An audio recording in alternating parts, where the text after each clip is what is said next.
ఇన్ని నీతులు చెప్పే రామోజీరావు, ఇన్ని కథలు చెప్పే రామోజీరావు, వైసీపీ పైన పడి రోజు ఏడ్చే రామోజీరావు, పచ్చి అబద్ధాలు రాస్తున్న రామోజీరావు ఇవాళ మార్గదర్శికి సంబంధించి డిపాజిట్ల సేకరణ చట్టవిరుద్ధం అని తేలిస్తే, రిజర్వ్ బ్యాంకు తేలిస్తే దాని గురించి ఎందుకు వార్త రాయలేదు?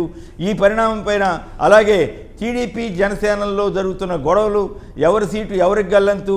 కొద్ది రోజుల క్రితం చంద్రబాబు నాయుడు గారు ఒక మాట అన్నారు, మీకు జగన్ సినిమా చూపిస్తాం, అయిపోయింది సినిమా, ఆయన పని అయిపోయింది అన్నట్లుగా మాట్లాడారు. తీరా చూస్తే ఇప్పుడు ఆయనే తెలుగుదేశం జనసేనల మధ్య జరుగుతున్న గొడవలు, తెలుగుదేశంలో జరుగుతున్న గొడవల సినిమా చూడలేక కింద మీద పడాల్సి వస్తుంది. ఈ రెంటి మీద కూడా చర్చలోకి వెళదాం. ముందుగా కృష్ణరాజు గారు ఒక్క నిమిషం, ఈ కర్నూలులో జరిగినటువంటి ఈ గొడవ కానివ్వండి, ఈనాడు వైఖరికి ప్రజలు చెబుతున్న నిరసనగా చూడాలా లేదా దాడులుగా చూడాలా?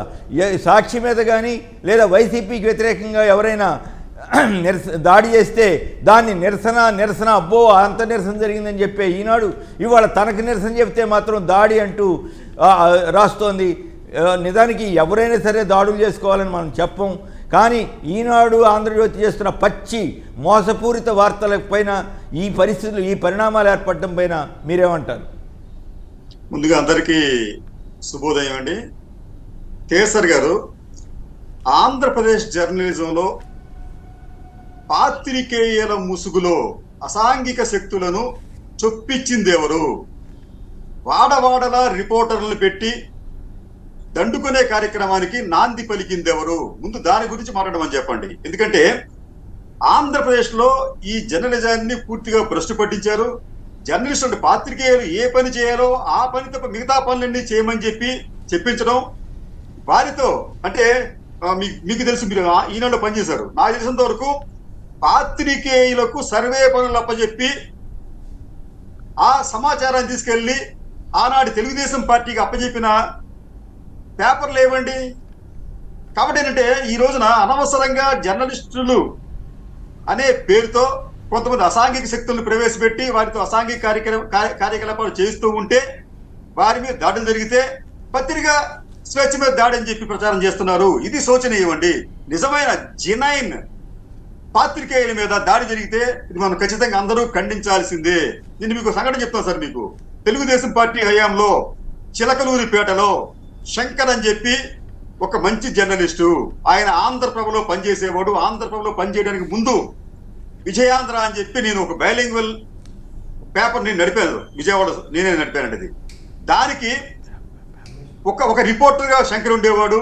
అద్భుతంగా రాసేవాడు అండి ఆయన, చక్కటి కథనాలు, అంటే ఇన్వెస్టిగేటివ్ స్టడీస్ కూడా రాసేవాడు. అటువంటి వ్యక్తి మా పత్రిక మూతపడిన తర్వాత ఆంధ్రప్రభలో జాయిన్ అయిన తర్వాత ఆంధ్రప్రభలో కూడా అతను ఆనాటి తెలుగుదేశం పార్టీ స్థానిక నాయకులకు వ్యతిరేకంగా మంచి మంచి స్టోరీస్ రాస్తా ఉంటుంటే అతన్ని దారుణంగా చంపారు. దాని మీద విచారణ లేదు, ఏమీ లేదు. ఆ రోజున నేను కూడా స్వయంగా చిలకలూరిపేట వెళ్ళి ధర్నా చేయడానికి ప్రయత్నిస్తే మా ధర్నాని కూడా ఆనాటి తెలుగుదేశం పార్టీ నాయకులు పోలీసులు భగ్నం చేశారు. ఇది చరిత్ర ఒకసారి చూసుకోమని చెప్పండి. అంటే పత్రికా విలువలను కాలరాసి పాత్రికేయ ముసుగులు అసాంఘిక శక్తులను ప్రోత్సహించి దానినే ఎవరన్నా దాడులు చేస్తే పత్రికా స్వేచ్ఛ మీద దాడి చేయటం అనేది చెప్తున్నారు. ఇది ఖచ్చితంగా, ఇటువంటి సంఘటనలు ఖచ్చితంగా గర్హనీయం. నిజమైన పాత్రికేయుల మీద దాడి జరిగితే అంటే కృష్ణరాజు గారు నేను చెప్పేది ఏంటంటే, ఎవరు దాడులు చేసినా మనం సమర్థించక్కర్లేదు. అయితే వైసీపీ మీద, సాక్షి మీద దాడులు చేస్తేనేమో నిరసనలు చెప్పారంటారు, వాళ్ళకి నిరసన చెప్తేనేమో దాడి అంటారు. మరి ఈ తేడాని కూడా అందరూ గమనించాలి కదా. అదే సార్ అంటుంది. నేను చెప్పి కూడా ఏంటంటే ఇక్కడ కూడా ఏంటంటే చెర్రీఫిక్ అనమాట. అంటే వీళ్ళ మీద అయితే మనం దాడులు చేద్దాం, వీళ్ళ మీద దాడులు చేస్తే మనం పట్టించుకోవద్దు అనే ఒక చెర్రీఫిక్ ధోరణి అనేది ఈ రోజున రాష్ట్రంలో బాగా ప్రబలిపోయింది. గతంలో కూడా సాక్షికి సంబంధించిన విలేకరుల మీద అనేక సందర్భాల్లో ఇటువంటి దాడులే జరిగాయి. మరి ఆ రోజున పెద్దగా ఎవరు స్పందించలేదు. మీకు ఇంకోటి ఏంటంటే, ఇక్కడ మీకు ఈ వామపక్షాలకు అనుబంధంగా ఉన్న కొన్ని పాత్రికేయ సంఘాలు కూడా ఒక పక్షానికి, అంటే చంద్రబాబు నాయుడు గారికి అనుకూలంగా ఉన్న పక్షానికి కొమ్ము కాసి వారేం చేస్తారంటే, ఎక్కడో మీకు జమ్మూ కాశ్మీర్ లో ఒక విలేకరుల దాడి చేస్తే మన ఆంధ్రప్రదేశ్ ఉద్యమాలు చేస్తారు. అదే సాక్షి మీద దాడి చేసినప్పుడు మాత్రం వాళ్ళు నిమ్మక నెత్తి కూర్చున్నారంట అక్కడ. కానీ అదే ఈనాడు మీద ఇంకో జ్యోతి మీద దాడి చేస్తే మాత్రం రెస్పాండ్ అవుతున్నారు. ఎందుకు చెప్తాను నేను, నేను కూడా ఒక పాత్రికేయ సంఘానికి నేను జాతీయ స్థాయిలో కార్యదర్శిగా పనిచేశాను, నాకు తెలుసండి ఇవన్నీ కూడా.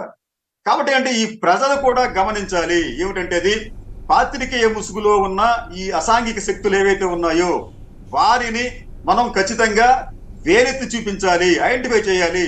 లేకపోతే జర్నలిజం మరింత భ్రష్టు పట్టిపోయే ప్రమాదం ఉంటుంది కేసర్ గారు. రైట్.